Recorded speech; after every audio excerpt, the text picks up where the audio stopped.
मुझसे मोहब्बत का इजहार करती, मुझसे मोहब्बत का इजहार करती। काश कोई लड़की मुझे प्यार करती, काश कोई लड़की मुझे प्यार करती।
मुझसे मोहब्बत का इजहार करती, मुझसे मोहब्बत का इजहार करती। काश कोई लड़की मुझे प्यार करती, काश कोई लड़की मुझे प्यार करती।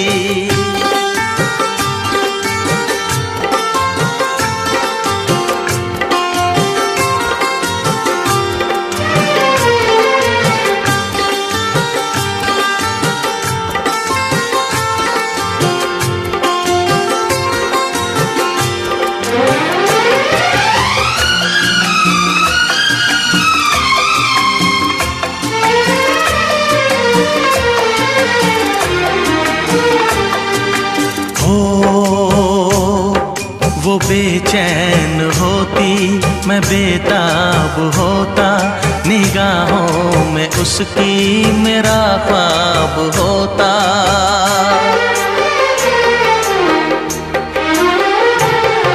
वो बेचैन होती, मैं बेताब होता, निगाहों में उसकी मेरा ख्वाब होता। शर्मा के वो लगती गले, रखता उसे पलकों तले। चोरी चोरी वो मेरा दीदार करती, चोरी चोरी वो मेरा दीदार करती। काश कोई लड़की मुझे प्यार करती, काश कोई लड़की मुझे प्यार करती। मुझसे मोहब्बत का इजहार करता, मुझसे मोहब्बत का इजहार करता। काश कोई लड़का मुझे प्यार करता, काश कोई लड़का मुझे प्यार करता।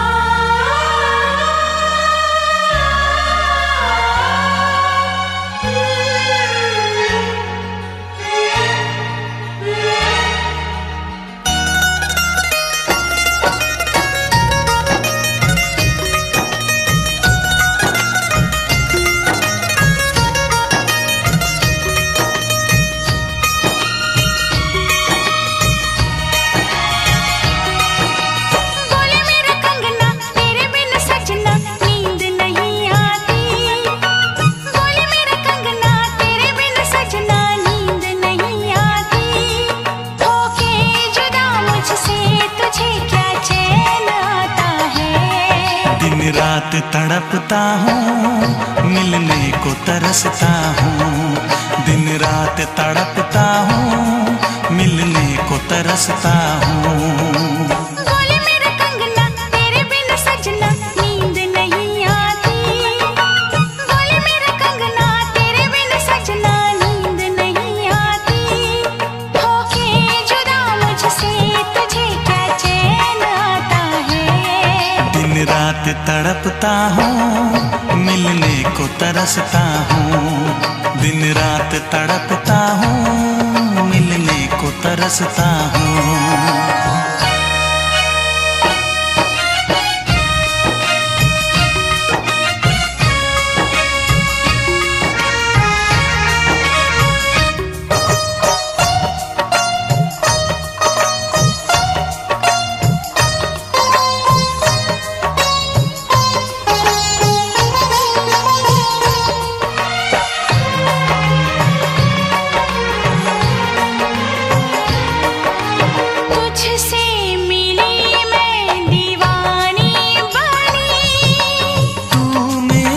सपनों की रानी बनी, तुझसे मिली मैं दीवानी बनी। तू मेरे सपनों की रानी बनी। आए सनम प्यार करने के दिन, हाँ पलकों तले जीने मरने के दिन।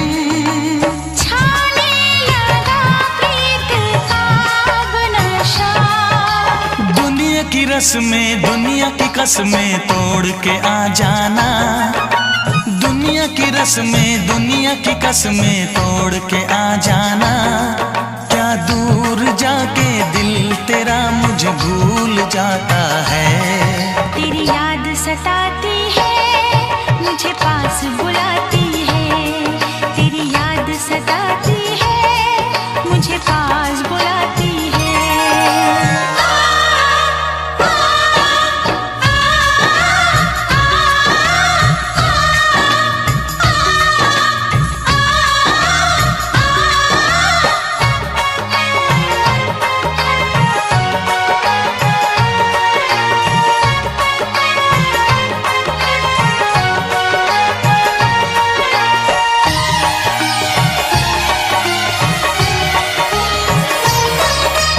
चेहरे से अब आँख हटती नहीं।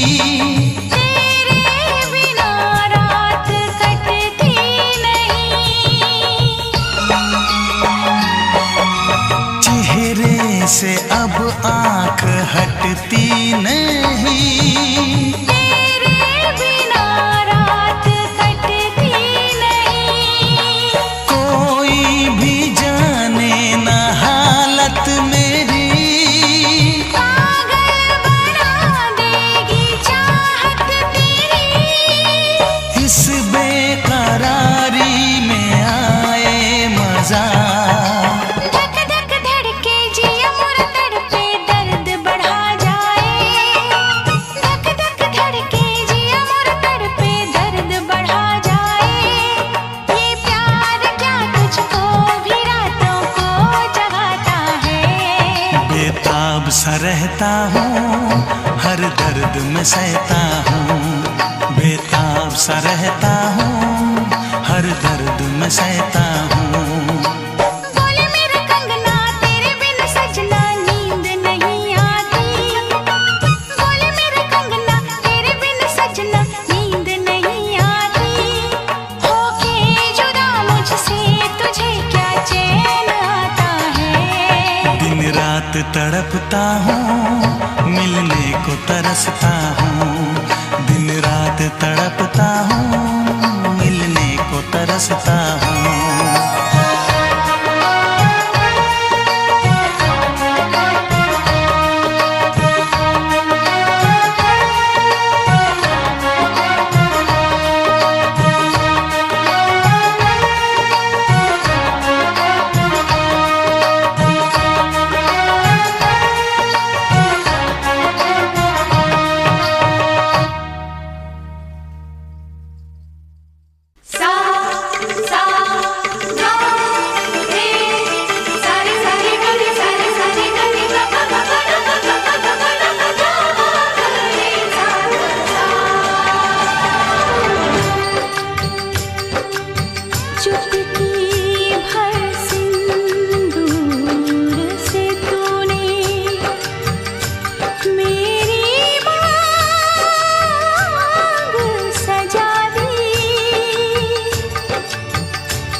धरती मन मधुबन से ये संदेशा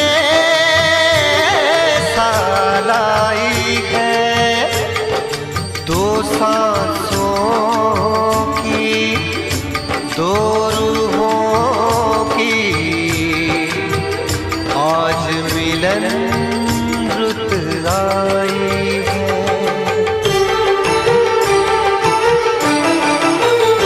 तुझे देखा, तुझे चाहा, तुझे प्यार किया, घड़ी घड़ी सिर्फ तेरा इंतजार किया। यहाँ जाऊं वहाँ जाऊं तुझे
किसी को दिल नहीं देना, किसी को दिल नहीं देना।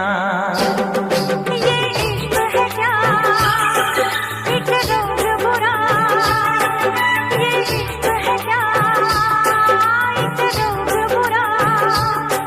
ना भूख लगे ना प्यास लगे कोई दर्द हो सह लेना।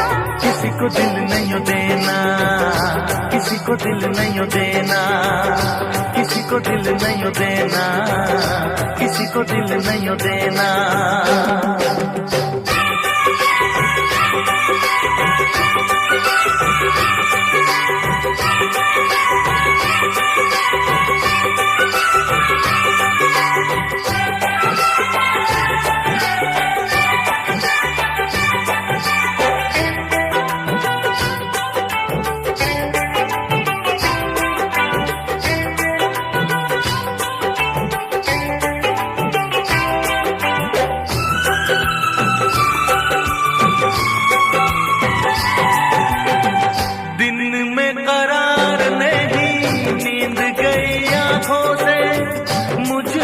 तो बांध लिया प्यार की सलाखों से, दिन में करार नहीं नींद गई आंखों से, मुझको तो बांध लिया प्यार की सलाखों से। अब ना जी लागे क्या होगा आगे, कटती ना रातें, झूठी है बातें, सारे दुखों का साथी यही है दवा। ये इश्क है क्या एक रोग बुरा, ये इश्क है क्या हो एक रोग बुरा।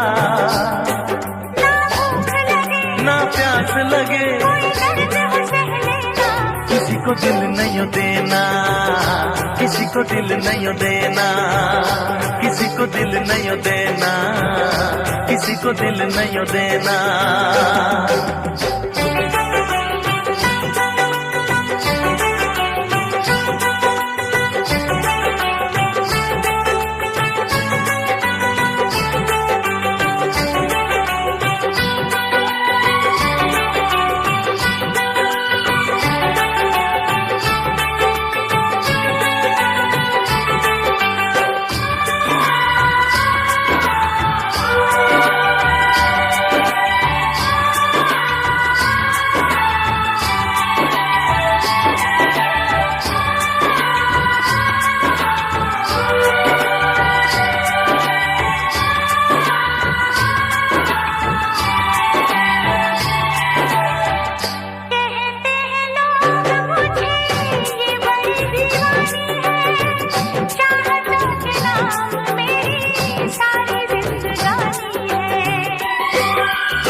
छोड़ो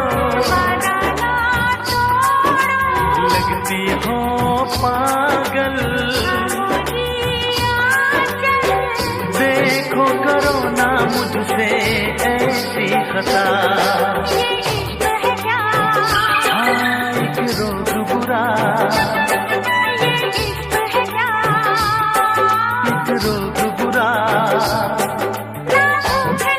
ना प्यास लगे किसी को दिल नहीं देना, किसी को दिल नहीं देना, किसी को दिल नहीं देना, किसी को दिल नहीं देना, किसी को दिल नहीं देना, किसी को दिल नहीं देना, किसी को दिल नहीं देना, किसी को दिल नहीं देना।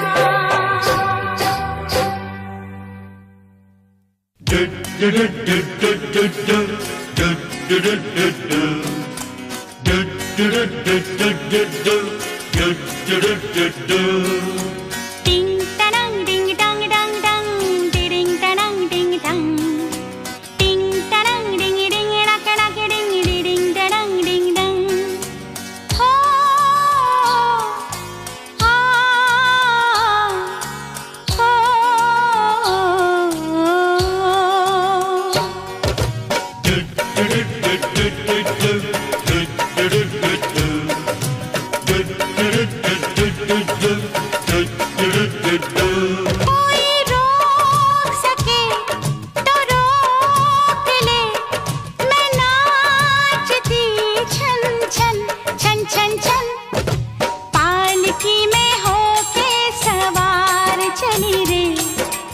मैं तो अपने साजन के द्वार चली रे, पालकी में होके सवार चली रे, मैं तो अपने साजन के द्वार चली रे। कोई रोक सके तो रोक ले, मैं नाचती छन छन छन छन छन, पालकी में होके सवार चली रे, मैं तो अपने साजन के द्वार चली रे। टिंग टरंग डिंग डंग डंग डंग, टिडिंग टरंग डंग डंग।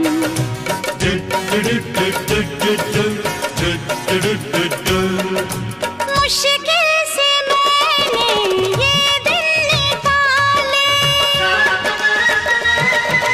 मुश्किल से मैंने ये दिन निकाले, चलते से चल तू ओ गाड़ी वाले। मन में लगी है ऐसी लगन है ऐसी लगन, होके मैं बड़ी बेकरार चली रे, होके मैं बड़ी बेकरार चली रे, मैं तो अपने साजन के द्वार चली रे, पालकी में होके सवार चली रे, मैं तो अपने साजन के द्वार चली रे।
नीरे तारा ना ना नीरे ना, नीरे तारा ना ना नीरे ना।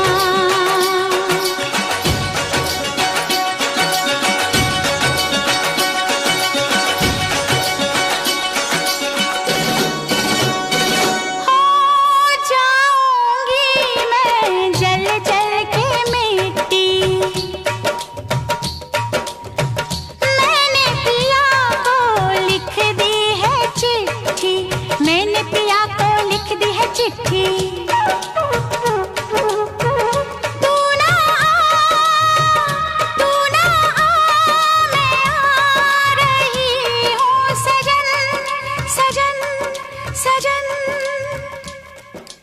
कर कर के मैं इंतजार चली रे, कर कर के मैं इंतजार चली रे, मैं तो अपने साजन के द्वार चली रे, पालकी में होके सवार चली रे, मैं तो अपने साजन के द्वार चली रे।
तो अपने साजन के द्वार चली रे, पालकी में होके सवार चली रे। मैं तो अपने साजन के द्वार चली रे, मैं तो अपने साजन के द्वार चली रे।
की नजर, जब तक ना पड़े आशिक की नजर, सिंगार अधूरा रहता है घूंघट की आड़ से दिलबर का।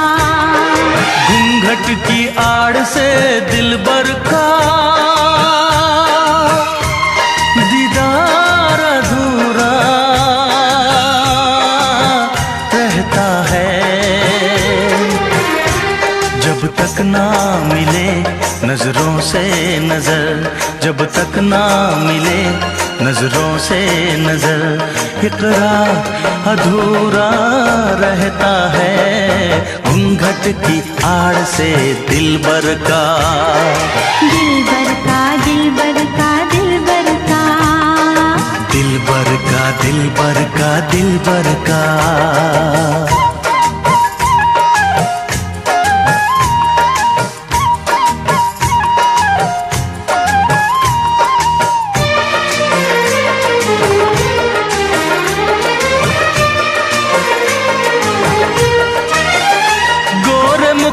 से घुंघटा हटाने दे, घर अपने मिलन की तो आने दे, मेरे दिल पे नहीं मेरा काबू है, कुछ नहीं ये तो चाहत का जादू है, बढ़ती ही जाती है सनम प्यार की ये बेखुदी हो। दो प्रेमियों के ना मिलने से संसार अधूरा रहता है, जब तक ना पड़े आशिक की नजर, जब तक ना पड़े आशिक की नजर, सिंगार अधूरा रहता है घूंघट की आड़ से दिलबर का। दिलबर का दिलबर का दिलबर का, हाँ दिलबर का दिलबर का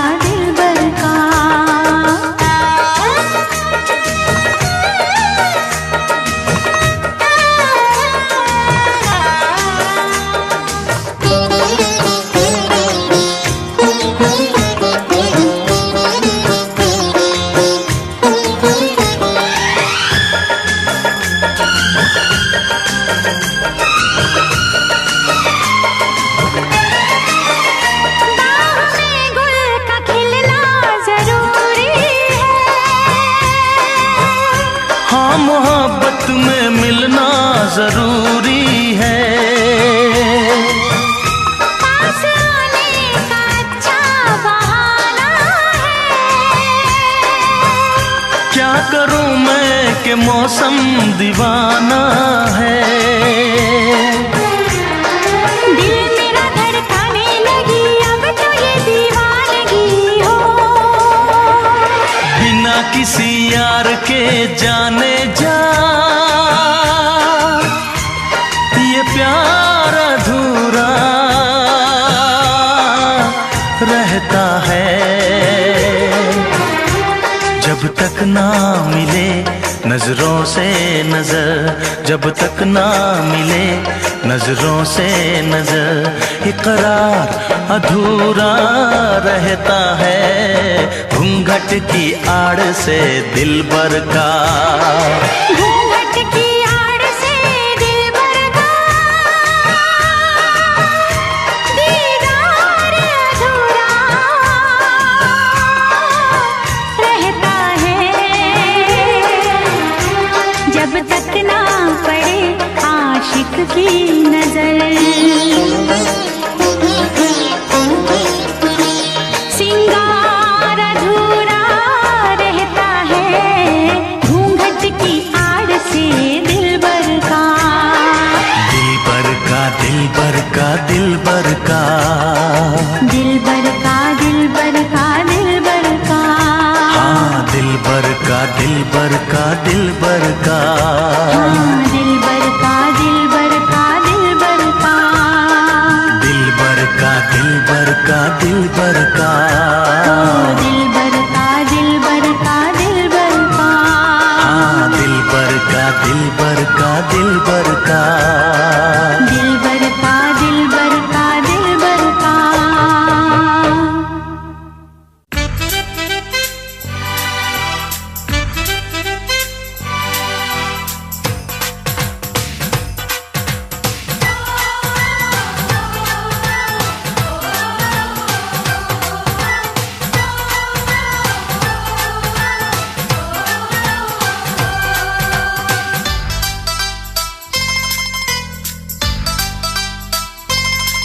मुझे दिल का रोग लगा के, तन मन के तार हिला के। मुझे दिल का रोग लगा के, तन मन के तार हिला के। तू लखा वाली जान ले गया, तू लखा वाली जान ले गया। मुझे अपने गले लगा के, सोए अरमान जगा के। मुझे अपने गले लगा के, सोए अरमान जगा के। तू लखा वाली जान ले गया,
मकाम कर दिया। तेरी मोहब्बत ने दिल में मकाम कर दिया।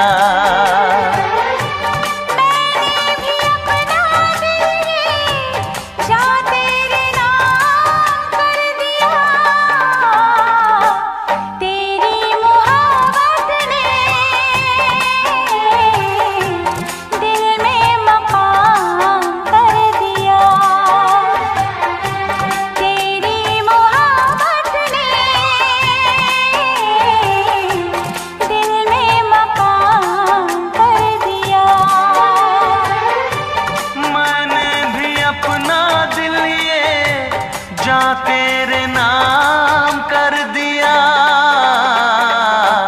तेरी मोहब्बत ने दिल में मकाम कर दिया।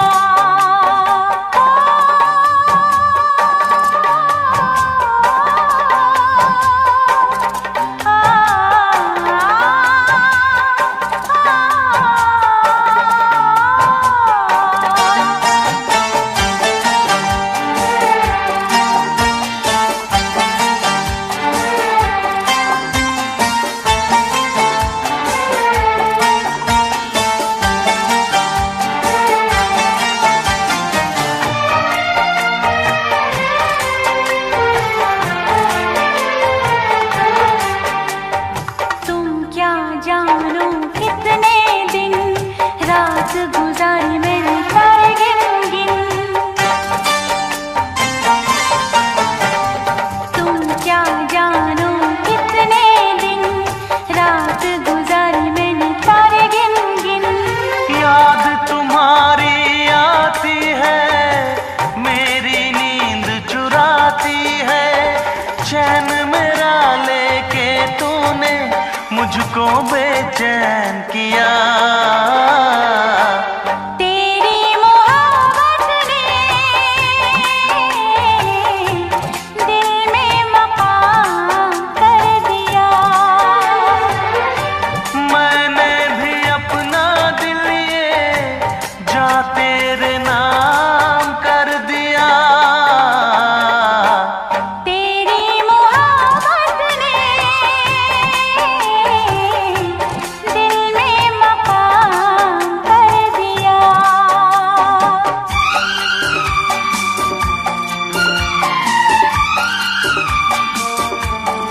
फरवरी 1258 ईस्वी। दरियाए दजला जो सदियों से इल्म का पानी बहाता आया था, उस दिन सुर्ख हो गया। इतना सुर्ख कि तारीख ने आज तक वो रंग नहीं भूला। एक हफ्ते में 5 लाख इंसान। दुनिया की सबसे बड़ी लाइब्रेरी जला दी गई। इतनी किताबें कि उनकी स्याही से दजला 6 महीने तक काला रहा। वो इल्म जो इंसानियत ने 1000 साल में इकट्ठा किया था, एक हफ्ते में राख हो गया। मगर दोस्तों, ये सिर्फ एक शहर की तबाही नहीं थी, ये सिर्फ एक जंग नहीं थी, ये इस्लामी तारीख का वो लम्हा था जिसने सब बदल दिया। आज हम इस पूरी कहानी को शुरू से आखिर तक हर पहलू से समझेंगे। चंगेज खान कौन था, बगदाद क्या था, हलाकू क्यों आया, खलीफा ने गलती कहाँ की, और इस सब के बाद इस्लामी दुनिया के साथ क्या हुआ। आज की ये डॉक्यूमेंट्री शायद आपको वो तारीख बताएगी जो किसी ने इस तरह नहीं बताई। गौर से सुनिए, क्योंकि हर लफ्ज हमारी अपनी कहानी है। पहले बगदाद को जानिए, असली बगदाद को, वो बगदाद जो 762 ईस्वी में खलीफा अबू जाफर अल-मंसूर ने बसाया था। उसने इसे नाम दिया मदीनतुस्सलाम, अमन का शहर। दोस्तों, जब आज हम बगदाद का नाम सुनते हैं तो जहन में आता है जंग, तबाही, धमाके। मगर एक वक्त था जब बगदाद का नाम सुनते ही दुनिया के उलमा की आंखें चमक जाती थीं। 8वीं और 9वीं सदी में बगदाद दुनिया का सबसे बड़ा शहर था। आबादी थी 10 लाख से ज़्यादा। जब यूरोप में लोग बीमारियों का इलाज नहीं जानते थे, जब वहाँ न अच्छी सड़कें थीं, न अच्छे घर, न सफाई, न इल्म, तब बगदाद में दुनिया का पहला अस्पताल था जहाँ मरीजों का मुफ्त इलाज होता था। दुनिया की पहली फार्मेसी थी, दुनिया की पहली मुनज़्ज़म यूनिवर्सिटी थी। बगदाद की गलियों में इब्ने सीना जैसे डॉक्टर चलते थे, अल ख़वारिज़मी जैसे रियाज़ीदान, जिनके बिना आज आपका मोबाइल, आपका कंप्यूटर कुछ भी काम ना करता, क्योंकि अल ख़वारिज़मी ने वो इल्म इजाद किया जिसे आज हम अलजेब्रा कहते हैं। इसके नाम से एल्गोरिथम बना जो आज दुनिया की हर टेक्नोलॉजी की बुनियाद है। अल बैरूनी ने ज़मीन का कुतुर नापा 1000 साल पहले इतनी दुरुस्तगी से कि आज की जदीद साइंस उससे सिर्फ चंद किलोमीटर का फ़र्क पाती है। और इब्नुल हैथम ने रोशनी के उसूल दरियाफ्त किए जिन पर आज का कैमरा, आज की आँख का इलाज सब कायम है। और ये सब सिर्फ चंद नाम हैं। बगदाद ने ऐसे सैकड़ों अबकरी पैदा किए थे। बैतुल हिकमा, हिकमत का घर, ये थी दुनिया की सबसे बड़ी इल्मी दरसगाह और लाइब्रेरी, जहाँ यूनानी फ़लसफ़ा, फ़ारसी अदब, हिंदी रियाजी, संस्कृत की तिब, हर ज़बान का इल्म अरबी में तर्जुमा होकर महफूज होता था। हज़ारों लिखारी रात दिन किताबें लिखते, तर्जुमा करते, तहकीक करते। ये था वो बगदाद जिसे हम खो देंगे इस कहानी के आखिर में। अब्बासी खिलाफत 750 ईस्वी में कायम हुई। हारून रशीद, जिनका नाम आपने हजार दास्तान में सुना होगा, वो अब्बासी खलीफा थे जिनके दौर में बगदाद ने अपना सुनहरा वक्त देखा। उनके दौर में बगदाद में रात को भी रोशनी थी, सड़कें पुख्ता थीं, पानी का निज़ाम था, इल्म था, अमन था। मगर ये उरूज हमेशा नहीं रहा। 9वीं सदी के बाद से अब्बासी खिलाफत आहिस्ता आहिस्ता कमज़ोर होती गई। खुलफा असल ताकत खो बैठे। सिपाह सालार खुलफा को अपनी मर्जी की कठपुतली बनाते रहे। वज़ीर साजिशों में लगे रहे। कबाइल आपस में लड़ते रहे। और जब कोई कौम अंदर से कमज़ोर हो जाए तो बाहर से तूफ़ान आने में देर नहीं लगती। वो तूफ़ान मंगोलिया के मैदानों में पल रहा था। 1162 ईस्वी मंगोलिया के बर्फीले मैदानों में एक बच्चा पैदा हुआ जो आगे चलकर तारीख का रुख हमेशा के लिए बदल देगा। उसका नाम था तैमूजिन। बचपन में बाप मारा गया, कबीले ने धोखा दिया, खुद को गुलामी में पाया, मगर तैमूजिन टूटा नहीं। सालों की जद्दोजहद के बाद उसने मंगोल कबाइल को पहली बार एक झंडे के तले इकट्ठा किया और 1206 में उसे लक़ब मिला चंगेज़ खान, यानी तमाम हुक्मरानों का हुक्मरान। दोस्तों, चंगेज़ खान को समझना ज़रूरी है क्योंकि इसे समझे बगैर बगदाद की तबाही समझ में नहीं आती। चंगेज़ खान सिर्फ एक बादशाह नहीं था, वो एक सिस्टम था, एक मशीन था। उसने मंगोल फौज को दुनिया की सबसे मुनज़्ज़म और सबसे खौफनाक फौज बनाया। उसकी 3 हिकमत अमलियाँ थीं। पहली, हथियार डालो तो अमन, मुज़ाहमत करो तो सफाया। दूसरी, जो कौम मुज़ाहमत करे उसे इतनी बुरी तरह तबाह करो कि अगली कौम खुद सरेंडर कर दे। तीसरी, दुश्मन की सबसे कीमती चीज़ उसका इल्म, उसकी तहजीब पहले तबाह करो। यही 3 उसूल आगे चलकर बगदाद पर जाहिर होंगे। 1227 में चंगेज खान मर गया, मगर उसकी सल्तनत मरी नहीं।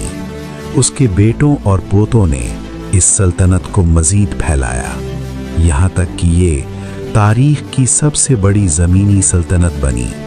एशिया से मशरक़ी यूरोप तक, बहराए रूम से बहराए जनूबी चीन तक। और इस सल्तनत की अगली नज़र मुस्लिम दुनिया पर थी और इसका निशाना था बगदाद।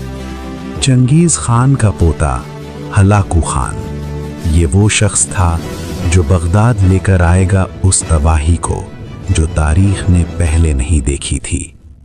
हलाकू एक पेचीदा शख्सियत था। उसकी माँ एक ईसाई औरत थी, उसकी बीवी डोकुस खातून भी ईसाई थी और उसका ईसाई दुनिया से गहरा ताल्लुक़ था। मुअर्रिखीन लिखते हैं कि हलाकू की इस्लाम दुश्मनी सिर्फ फतह की ख्वाहिश नहीं थी, उसमें मजहबी नफरत भी शामिल थी। 1253 में हलाकू खान को उसके भाई मंके खान ने एक मिशन दिया, मुस्लिम दुनिया को फतह करो, अब्बासी खिलाफत को ख़त्म करो और बगदाद को मंगोल सल्तनत में शामिल करो। हलाकू ने 1,50,000 से ज़्यादा फौजी इकट्ठा किए और मशरिक की तरफ मार्च शुरू किया। रास्ते में उसने एक के बाद एक मुस्लिम इलाके फतह किए। ईरान के हशीशी, जिन्हें दुनिया असासिन्स कहती है, पहाड़ों में अपने किलों में मजबूत बैठे थे। हलाकू ने इन सब को एक एक करके तबाह कर दिया और फिर हलाकू का रुख मुड़ा बगदाद की तरफ। बगदाद में उस वक्त तख्त पर बैठा था अल-मुस्तासिम बिल्लाह, अब्बासी खिलाफत का 37वां और आखिरी खलीफा। दोस्तों, एक सवाल पूछना चाहता हूँ। अगर कोई तूफान तुम्हारी तरफ आ रहा हो और तुम्हारे पास वक्त हो तैयारी का, तो क्या तुम गफलत में सो जाओगे? अल-मुस्तासिम बिल्कुल यही कर रहा था। मुअर्रिख इब्न अल-अलक़मी, जो खुद खलीफा का वज़ीर था, लिखता है कि अल-मुस्तासिम शायरी में दिलचस्पी रखता था, मौसीकी का शौकीन था, मगर सियासत और फ़ौज से उसे कोई लगाव नहीं था। बगदाद की फ़ौज, जो कभी लाखों में थी, उस वक्त सिर्फ चंद हज़ार तक सिमट चुकी थी और दरबार में वो वज़ीर थे जिनकी अपनी सियासत थी, अपने मफादात थे। कुछ तो, और ये सुनकर दिल डूब जाता है, कुछ तो हलाकू से खुफिया राब्ते में थे। ये वही वज़ीर थे जो खलीफा के कान में ये कहते थे, हुजूर, मंगोल इतने ताकतवर नहीं, हमें इनसे डरने की ज़रूरत नहीं, अगर वो आए भी तो हम मुकाबला करेंगे। और खलीफा सुनता रहा, मानता रहा। 1257 में हलाकू ने खलीफा को पैगाम भेजा, हथियार डालो, बगदाद के दरवाजे खोलो और खराज अदा करो, वरना बगदाद वो नहीं रहेगा जो आज है। उलमा, समझदार लोग, बगदाद के तजुर्बेकार लोग, सब ने कहा, मुसालहत करो, वक्त की ज़रूरत है, फ़ौज बनाओ, फिर वक्त आने पर मुकाबला करना। मगर गुरूर ने अक्ल को ढांप लिया था। खलीफा ने जवाब दिया, हम अब्बासी खलीफा हैं, अल्लाह के नुमाइंदे, हम किसी मंगोल के आगे नहीं झुकेंगे। ये अल्फाज बगदाद की किस्मत लिख चुके थे। 29 जनवरी 1258 हलाकू खान की फौज बगदाद के बाहर जाहिर हुई। दोस्तों, इस मंजर को जरा आंखों के सामने लाइए। दरियाए दजला के दोनों किनारों पर जहां तक नजर जाए, मंगोल फौज, खैमे, घोड़े, हथियार, जंगी मशीनें। 3 तरफ से बगदाद घिर गया और चौथी तरफ दजला था। हलाकू ने वो जंगी मशीनें इस्तेमाल की जो उस दौर में सबसे जदीद थी, मंजनीक, आतिशगीर मादे, और वो चीनी इंजीनियर जिन्हें वो साथ लाया था, खास तौर पर बगदाद की दीवारें तोड़ने के लिए। बगदाद की फौज ने मुकाबला किया, बहादुरी से लड़ी, मगर तादाद में फर्क बहुत बड़ा था। 12 दिन तक बगदाद ने मुजाहिमत की। 10 फरवरी 1258 बगदाद की दीवारें टूट गईं। मंगोल फौज अंदर आ गई और जो हुआ उसके बाद वो इंसानी तारीख के स्याह तरीन सफ़हात हैं। दोस्तों, जो मैं अब बयान करने वाला हूँ वो पढ़ना भी मुश्किल है, सुनना भी मुश्किल है, मगर ये तारीख है और तारीख आंखें बंद करके नहीं, खुली आंखों से देखनी पड़ती है। हलाकू ने बगदाद में दाखिल होते ही एक हुक्म दिया, कोई जिंदा ना रहे। मंगोल फौज गलियों में फैल गई, घरों में घुसी, मस्जिदों में, मदरसों में, बाजारों में, हर जगह। मौरखीन रशीदुद्दीन लिखते हैं कि 7 दिन तक ये सिलसिला जारी रहा। इब्न कसीर लिखते हैं कि मैंने जो तारीख में पढ़ा वो लिखते हुए कलम कांपता है। बगदाद की गलियों में लाशों के ढेर थे, इतने कि चलना मुश्किल था। 5 लाख, कुछ मौरखीन कहते हैं इससे भी ज्यादा। उलमा जिन्होंने जिंदगियां इल्म की खिदमत में लगाई थी, शायर जिनके अल्फाज सदियों तक जिंदा रहते, डॉक्टर जिन्होंने हजारों जानें बचाई थी, साइंसदान, फलसफी, तालिब इल्म, बूढ़े, बच्चे, औरतें, सब बगदाद की गलियों में पड़े थे। और फिर वो हुआ जो इल्मी दुनिया के लिए शायद कत्ले आम से भी बड़ा अलमिया था। बैतुल हिकमा, वो लाइब्रेरी जिसमें दुनिया का इल्म था, लाखों किताबें, 1000 साल की मेहनत, आग लगा दी गई। जो किताबें बचीं वो दजला में फेंक दी गई। इतनी किताबें कि मौरखीन लिखते हैं दजला का पानी पहले किताबों की स्याही से काला हो गया और फिर इंसानी खून से सुर्ख। 6 महीने तक दजला साफ नहीं हुआ।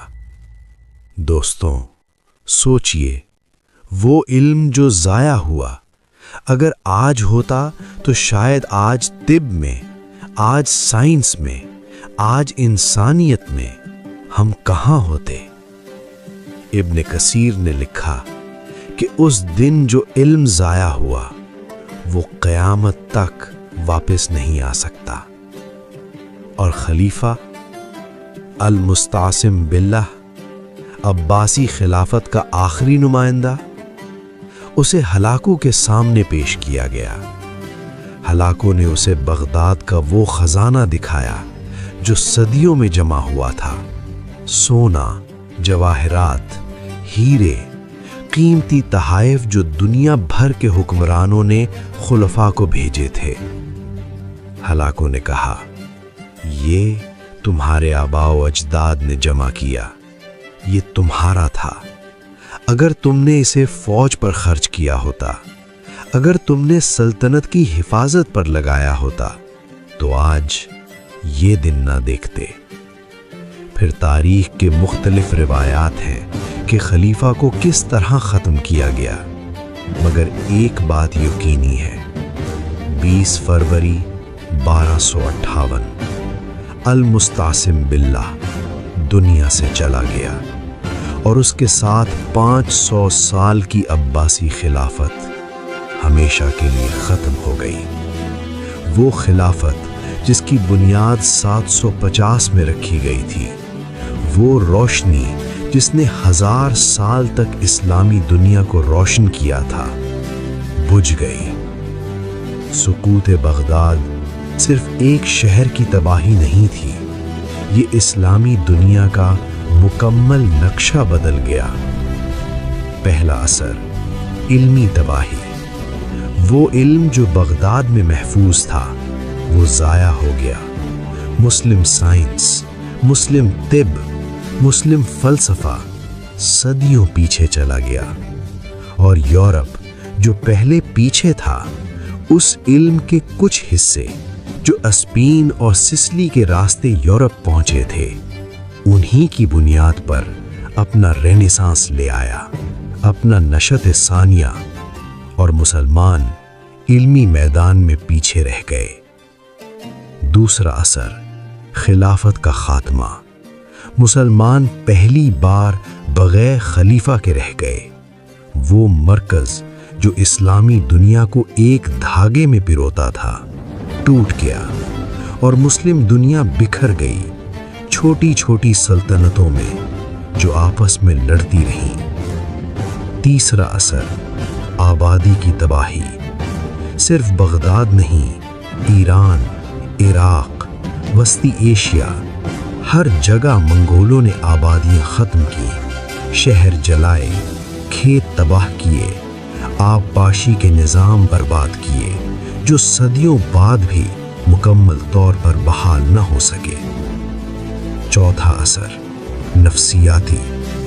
मुस्लिम दुनिया जो समझती थी कि अल्लाह उन्हें नाकाबिले शिकस्त बनाएगा, वो इस शिकस्त से इतना हिल गई कि सदियों तक इस सदमे से ना निकल सकी। मगर दोस्तों, अल्लाह का निज़ाम रुका नहीं। 1260 बगदाद के सुकूत के सिर्फ 2 साल बाद फ़लस्तीन के एक मकाम पर, जिसका नाम है ऐन जालूत यानी जालूत का चश्मा, वहाँ पर तारीख ने एक और करवट ली।